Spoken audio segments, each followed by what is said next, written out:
Well, we continue in our study of Genesis, very nearing the end of the beginning. We will transition into the patriarchs very, very quickly, but here we are looking at Genesis 11. Genesis 10, or the Table of Nations, we see how the world will eventually grow and expand through the sons of Noah. Genesis 11, or the Tower of Babel, will tell us how this expansion actually has occurred. There's a striking similarity between the event recorded here and the event in the garden with the sin of Adam and Eve. Eve's ambition was to achieve power independently from God. If you remember, when God created the garden, he gave them free roam to do anything they wanted with the exception of eating from the tree of the knowledge of good and evil. But as Eve listened to the lie of the serpent, she desired something that sounded good to her apart from the provision of God, apart from being dependent upon God. So Genesis 3, 5, and 6, we read this. The serpent said, "For God knows that in the day you eat from it, your eyes will be opened, and you will be like God, knowing good and evil." Then Eve contemplated those words. And then in verse 6 it says, when the woman saw that the tree was good for food, that it was a delight to the eyes, and that the tree was desirable to make one wise, she took from its fruit and ate, and she gave also to her husband, and with her, and he ate. When both had eaten and sinned, they were then expelled from the garden. Genesis 3:22, the Lord God said, "Behold, the man has become like one of us, knowing good and evil, and now he might stretch out his hand and take also from the tree of life and eat and live forever."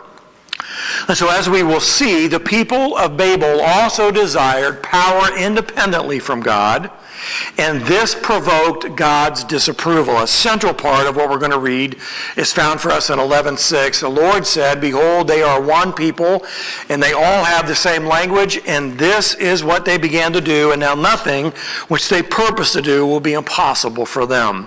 So the sin of the people at Babel will result in their expulsion from the area, which will eventually lead to a massive migration, and the Table of Nations that we read about in chapter 10 will then become established. So very broadly speaking, the setting of Babel is the same as the garden, since the garden's Tigris and Euphrates rivers, referenced in Genesis 2:14, are in the same region as the plain of Shinar that we're going to read about in 11 verse 2. So after departing the ark, the people migrated from Mount Ararat southeast to the lower Euphrates Valley. And so Genesis 1 through 11, these 11 chapters, has then become full circle from Eden all the way through the flood and then back to the region of Eden, both remembered for their expulsion of their residents. Only Adam and Eve lived in the garden. They were expelled. The people who were at the Tower of Babel were eventually expelled as well. So most believe that the Tower of Babel event takes place approximately 100 to 150 years after the flood. Some would argue and extend it to around 300 years or so after the flood. But the genealogical information of chapter 10 gives us two people that are highlighted, which helps us to set some kind of a timeline. The first one is Peleg, who was born to Eber. Peleg means division, and this refers to the dividing of the people at the Tower of Babel. We talked about that some last week. The second character, also discussed last week, is Nimrod, the mighty warrior who was the first king with the first empire, and his empire was Babel. So this sets for us a bit of a timeline. It's pretty difficult to determine with precision exactly how long it took from the time of the disembarking the ark to the establishment of the Tower of Babel. 150 years seems like a reasonable amount of time to set here. So Babel becomes a type or a typological representation for eventual Babylon, which represents wickedness and total rebellion against God. It is Babylon that will one day invade Judah and exile its people into subjugation over all of the region. So it is Babylon that is chastised by the prophets. Isaiah 13:19 says, "And Babylon, the beauty of kingdoms, the glory of the Chaldeans' pride, will be as when God overthrew Sodom and Gomorrah." So this is where the prophets see Babel as a typological representation of Babylon, which represents evil and wickedness.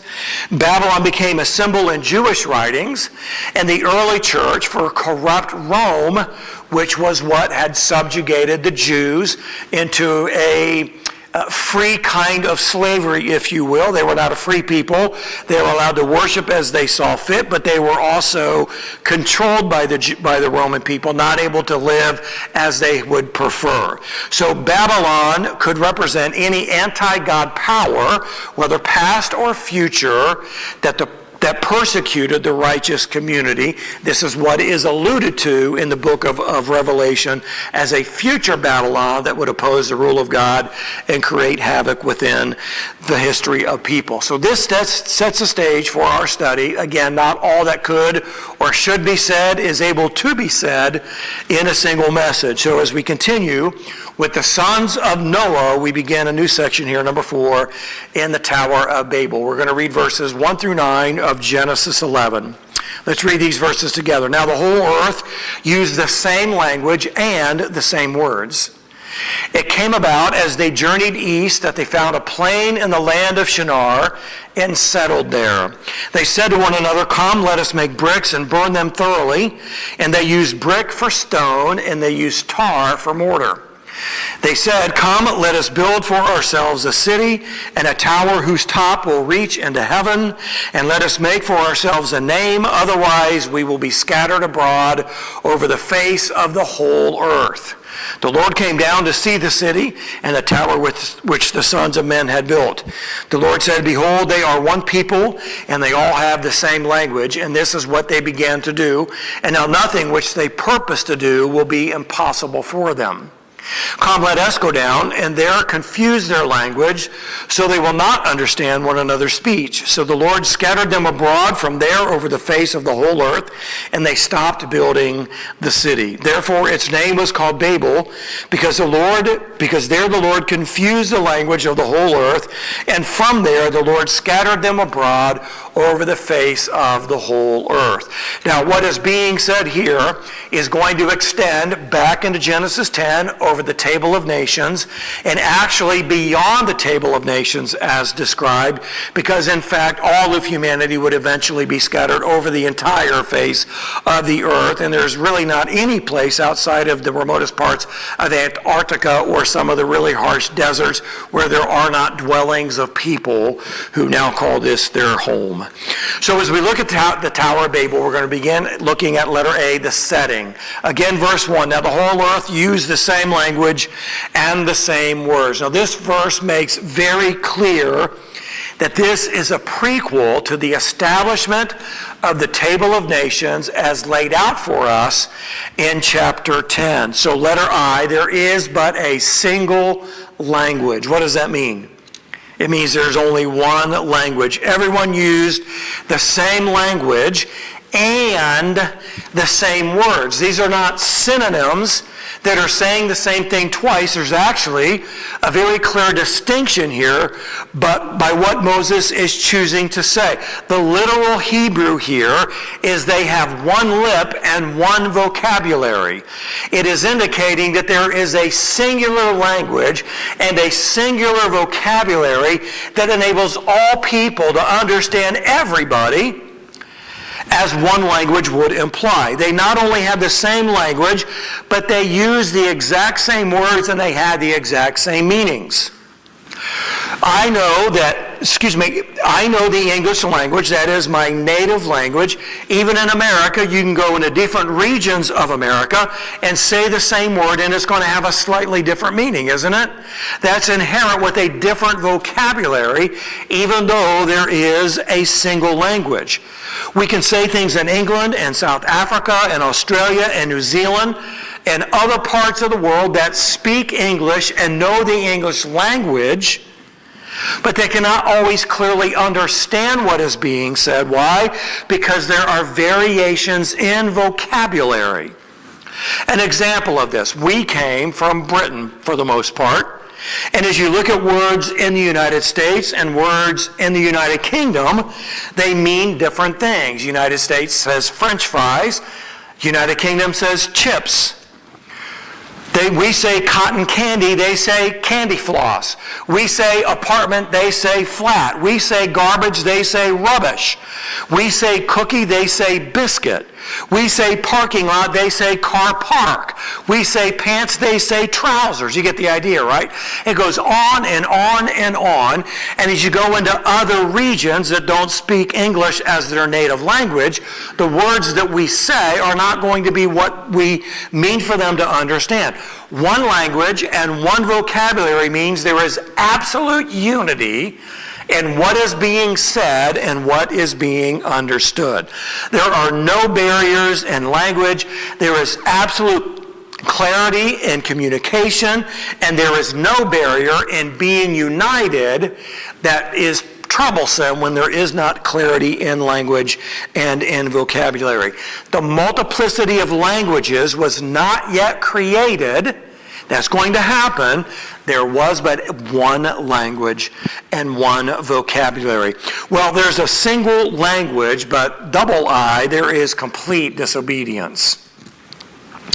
Verse 2 says, it came about as they journeyed east that they found a plain in the land of Shinar and settled there. Now, this isn't quite so obvious in the English reading, and depending upon how much study we have done, you have done individually, about the previous chapters, there are some subtleties here that are interesting and important to bring out. We have the beginnings of things going very, very wrong after the flood through the sons of Noah. The first one is you'll notice that they journeyed east. They journeyed east from where they departed the ark at Mount Ararat into the valley, the Tigris-Euphrates Valley, and it's called the land of Shinar. So far in Genesis, whenever someone journeys east, it reflects movement away from God. Now, throughout the Old Testament, not every time someone goes east it means that, but so far in our study, that is exactly what it means. For example, when Adam and Eve sinned and they were expelled from the garden, we read in Genesis 3:24, so he, God, drove the man out, and at the east of the Garden of Eden, he stationed the cherubim and the flaming sword which turned every direction to guard the way to the tree of life. So the cherubim stood at the east of the Garden of Eden, and that's where Adam and Eve went. They went east, away from the presence of God. When Cain killed his brother, it tells us in Genesis 4:16, then Cain went out from the presence of the Lord and settled in the land of Nod, east of Eden. And so here we have the reality that when they disembarked from the ark, they journeyed east into the land of Shinar, and this represents movement away from God. Now, the second subtlety that is here for us is this. The command upon exiting the ark was to be fruitful and to multiply and to fill the earth. Here, they have settled instead of spread out, and this reflects the spiritual condition of Cain, who killed his brother. When Cain was banished from God's presence and went east, he was relegated to a life of wandering, but what did Cain do? He didn't wander. He said, I'm going to show God, I'm going to stay right here. And he had his sons, and they built vast cities. Cain was never a wanderer. He chose to rebel against God's banishment. He chose to do his own thing. And in Cain, we find the seed of rebelliousness that indicates the kind of spiritual nature that is indicative of those who have moved away from God. Similarly, here, the descendants of Noah are not filling the earth. They are settling down, and they are going to build a great city. What is the name of that great city? It is the city of Babel. So for simplicity, we're going to look at the remainder of these verses in two sections. So the first section that we're going to look at here, letter B, is the desires of man. Now, there's a lot of wordplay here, and it gets repeated as we look at the next section. And I'm not going to get into all of that because it's very technical within the Hebrew language.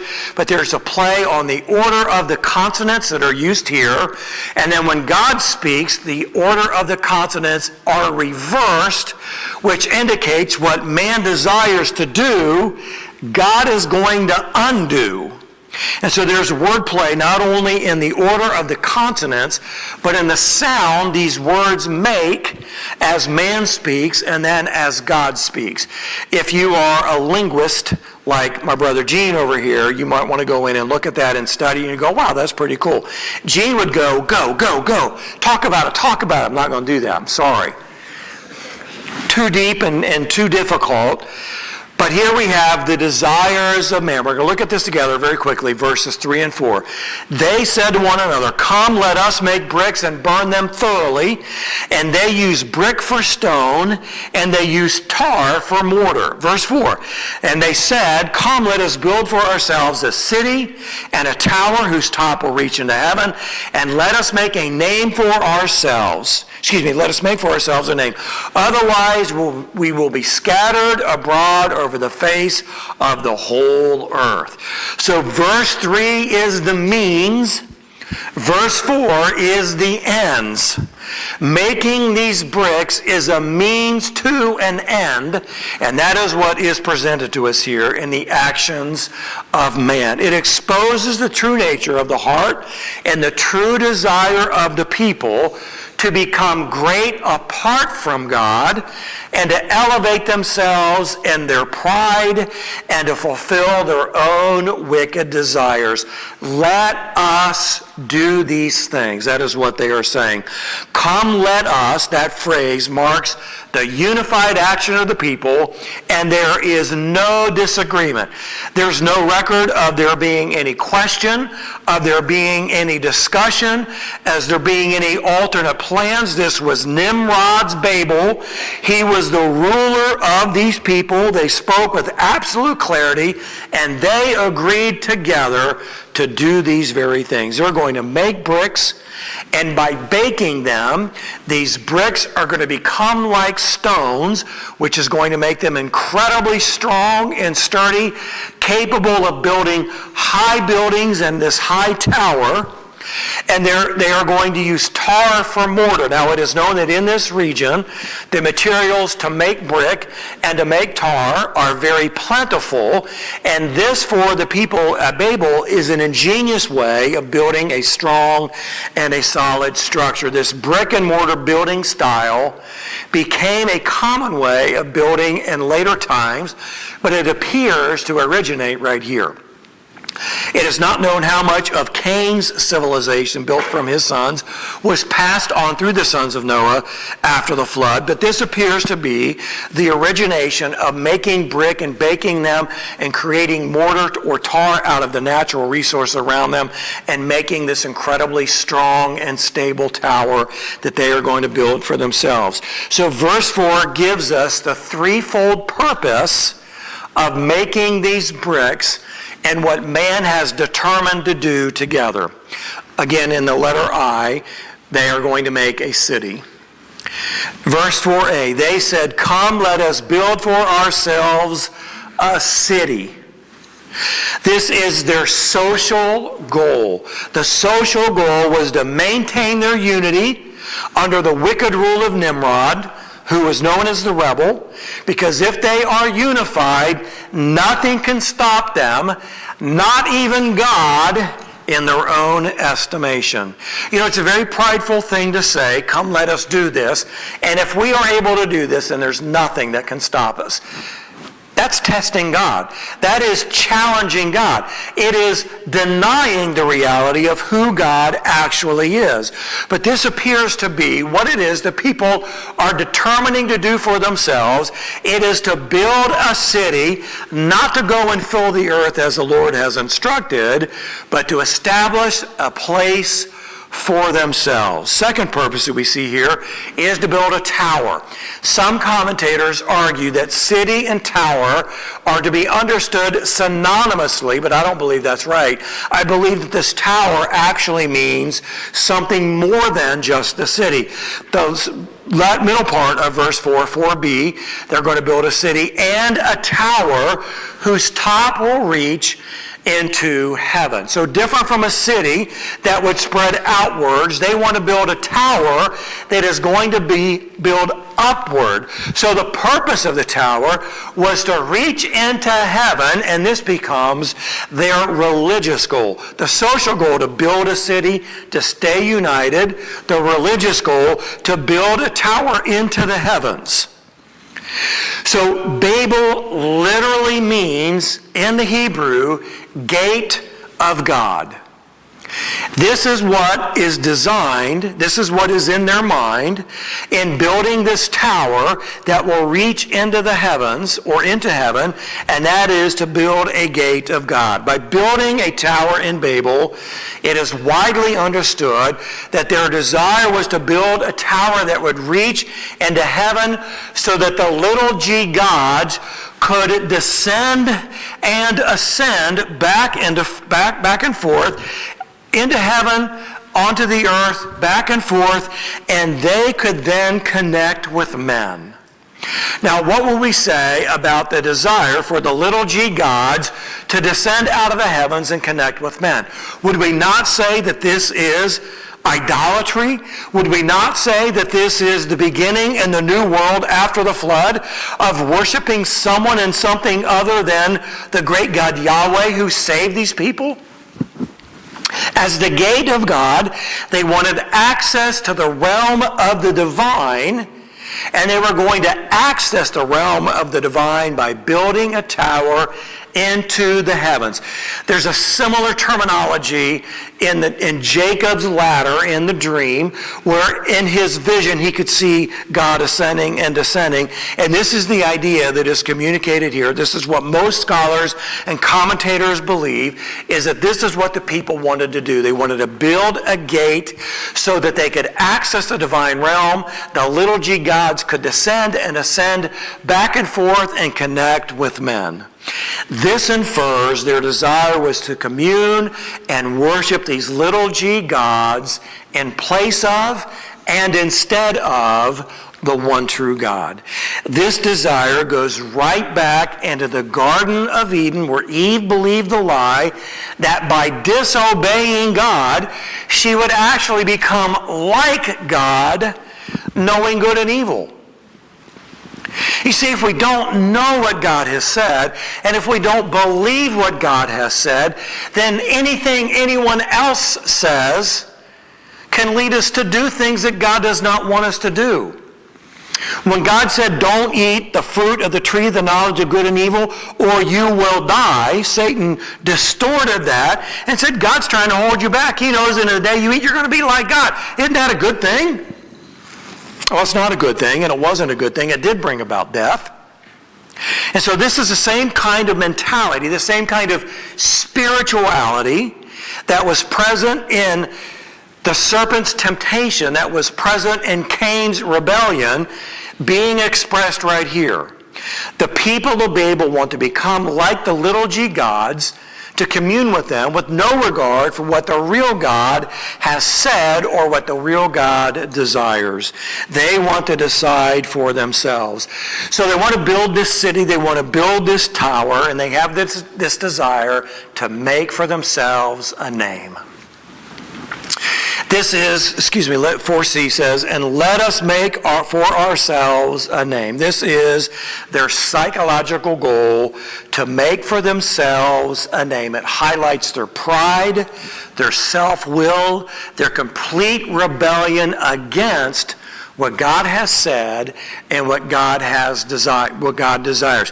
So even though this may be 100 to 150 years, don't think for a minute that the ancestors did not know and did not repeat the command of God to be fruitful and multiply and fill the earth. They basically took that command and said, Nah, I don't think that's what we want to do. We want to build a city. We want to build a tower. We want to make for ourselves a name. They didn't want to make a name for God. They have moved away from God. They wanted to make for themselves a name. This is their great ambition.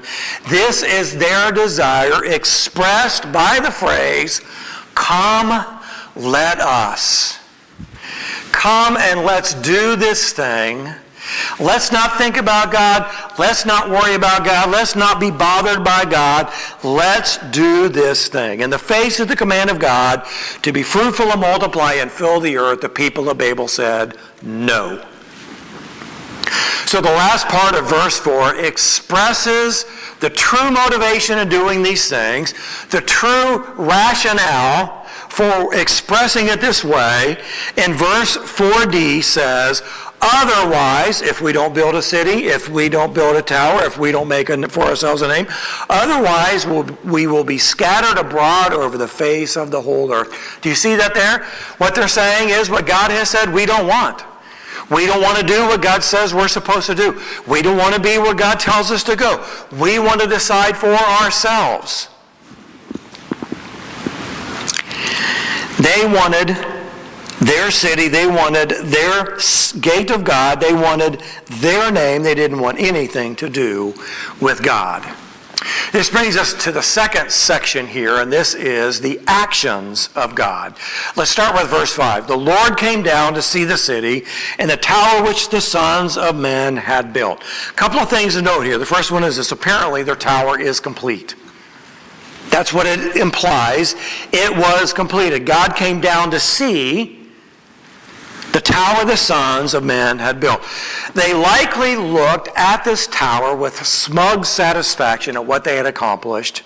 And now God is going to evaluate this great achievement of this unified people with a singular language and vocabulary. It says the Lord came down. You'll notice there in your Bible that Lord is all caps. That indicates this is Yahweh, not Elohim, not some other God. This is Yahweh, the one true God, the one that rules and reigns from his throne on high. Yahweh came down to look. Now this is anthropomorphic. God didn't literally come down. He could see the tower. He could see the tower before the tower was even built. He knew exactly what was going to happen. But Moses tells the readers that Yahweh came down. No matter how high the tower was, no matter how high the tower ever could be, it will never, ever reach God. He's too great. He's too mighty. He's too out of reach for man. So God had to come down to get to the tower. It's not as if God said, oh, they made a tower, there it is. I wonder what this is all about. God is so high, he had to go down to see what man had built in this miraculous achievement. God always has to come down to man because man is so far beneath God. We can't even appreciate how far beneath God we actually are. You can go to some of these massive towers where they have the glass floor and you can tiptoe out and you can go, man, that's a long way down there. I don't even see the people down there. Well, we would say that's a long, long way beneath me.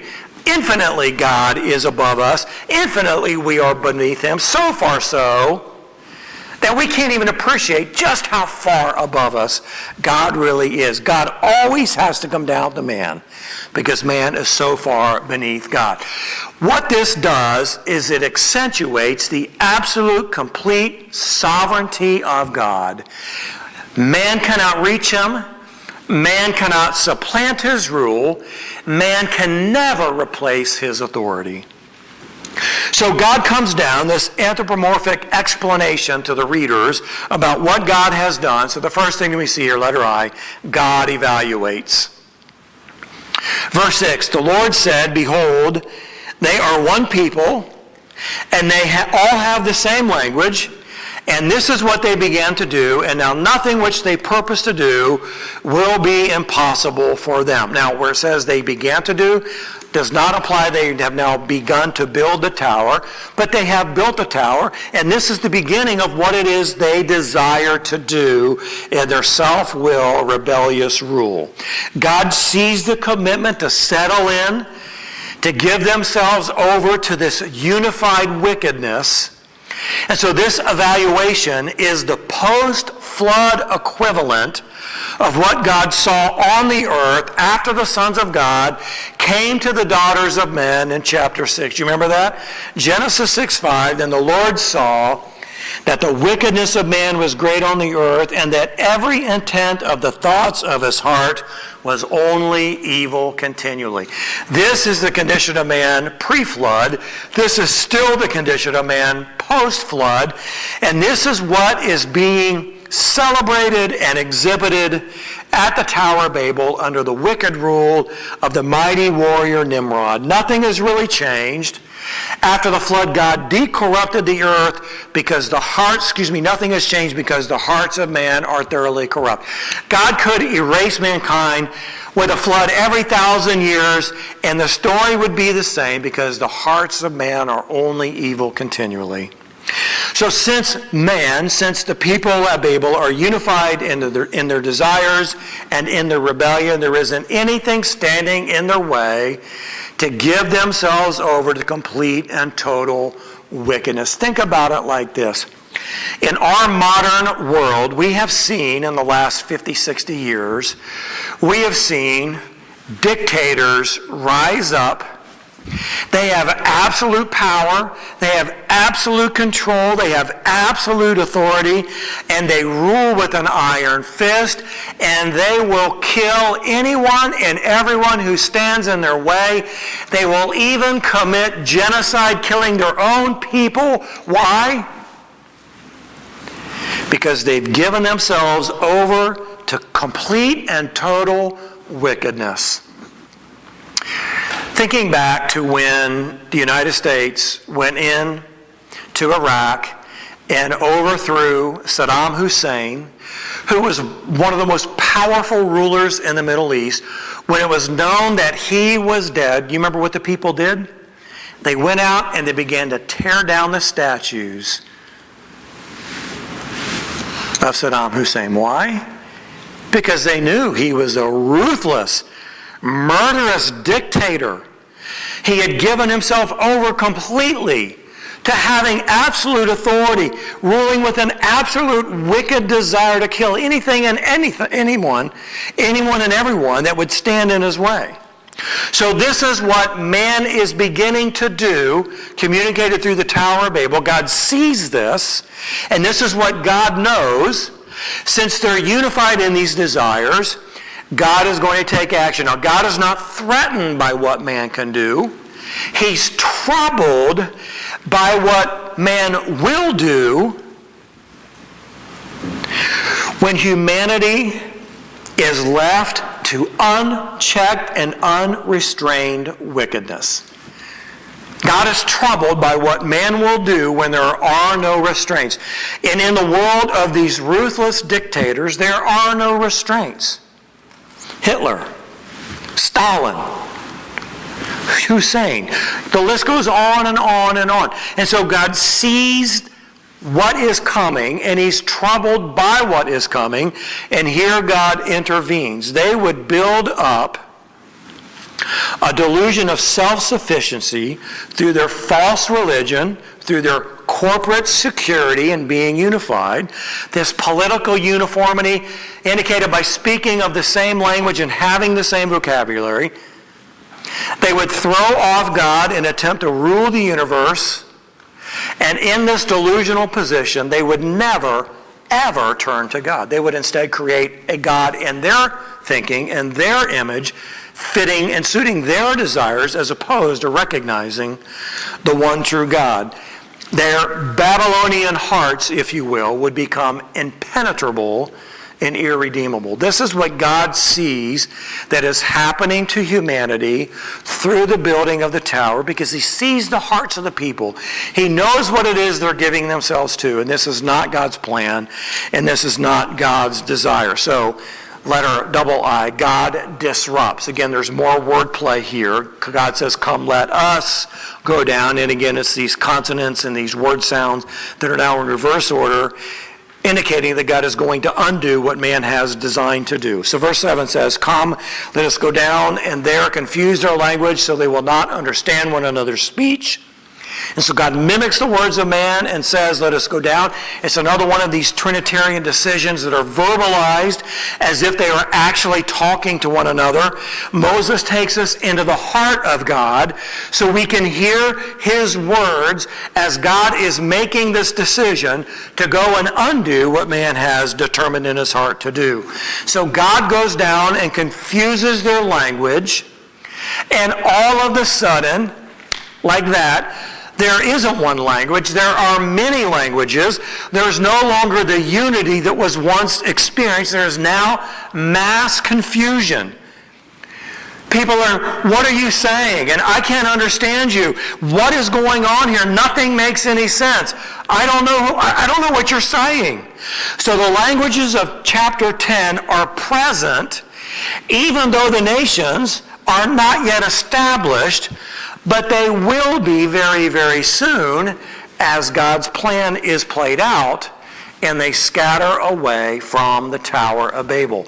So all of the people groups that had their own unique language as expressed in the Table of Nations were present at the Tower of Babel, and they'd never heard these languages before. They couldn't understand one another. And so what we see here is that God scatters the people. Verse 8, so the Lord scattered them abroad from there over the face of the whole earth, and they stopped building the city. The tower was built, the city is stopped, because now there was no longer any unity, and God started scattering the people into the individual groups that are referenced for us in Genesis chapter 10. God scatters them over the whole earth. And as we looked at the map last time, in all those different regions and all those different places, we aren't told how God did that, but God did it. We don't know if God picked them up and moved them. We don't know if they just started migrating as if they had no choice in the matter. We aren't told how, but we're told that God did that. We aren't told how God brought all of the animals to the ark to line up in an orderly 2x2 single line fashion, but God did that. If God wants to move people around, he can move them around. That is not a problem. God's not saying, oh, I got to do this thing. How am I going to do this thing? God just says it, and it does. And it happens, and it is completed. So the people began to move into their language groups all over the world. Japheth's family was moved in the Indo-European areas, across Russia, likely eventually across into North America and down into South America. Ham's family went into Africa and Asia, into the Far East and some of the parts of Canaan. Shem's family went north and east and included the Semitic people primarily that you would find in the Middle East. God's purpose was established despite the sinful rebellion of man. And that's the point that Moses wants to make to the nation of Israel, who was with him in the wilderness on the verge of entering into the promised land. Verse 9, therefore its name was called Babel, because there the Lord confused the language of the whole earth, and from there the Lord scattered them abroad over the face of the whole earth. And so the city, the tower, the name of Babel, is not known for its greatness, but instead it is known for the powerful, sovereign work of the Lord. The nation of Israel of Moses' day is now better prepared to hear of the one to whom God would choose to give a covenant to, Abraham, that we'll begin to see in chapter 12. He is the father of their nation, and as a part of this great nation, they are included in the great promises of God. They possess confidence in a great and powerful God, greater than the most powerful peoples on the earth, as seen at the Tower of Babel, as experienced in the nation of Egypt, from whom they had been enslaved. And the people that they are about to encounter are going to oppose them and oppose their God. But don't worry, because your God is greater. Your God is more powerful. Your God is sovereign. His rule cannot be supplanted no matter what it looks like to you. God is, and God will be, and you belong to Him. So this is what Moses is doing. He's preparing his audience to understand ancient past, the sons of Noah, how the world is going to be created through these sons, who the people are that you're going to soon encounter. And the reality is this: they are still under the sovereign rule of God, no matter what it looks like to you, no matter what it sounds like to you. God is in control. You can trust Him. Do you think that's a powerful message for the nation of Israel as they've come out of Egypt's enslavement? Do you think that's a powerful message to the martyred and persecuted church all over the world, that God is bigger, God is stronger, God is more powerful?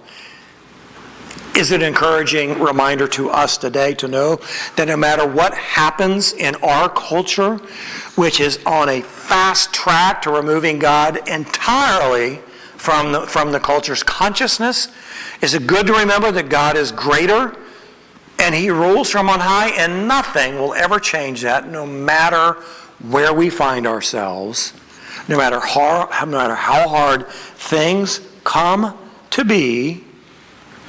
God is, God will always be, and we belong to Him. Let's pray together. Father, thank You for this incredible reminder about the great God that You are.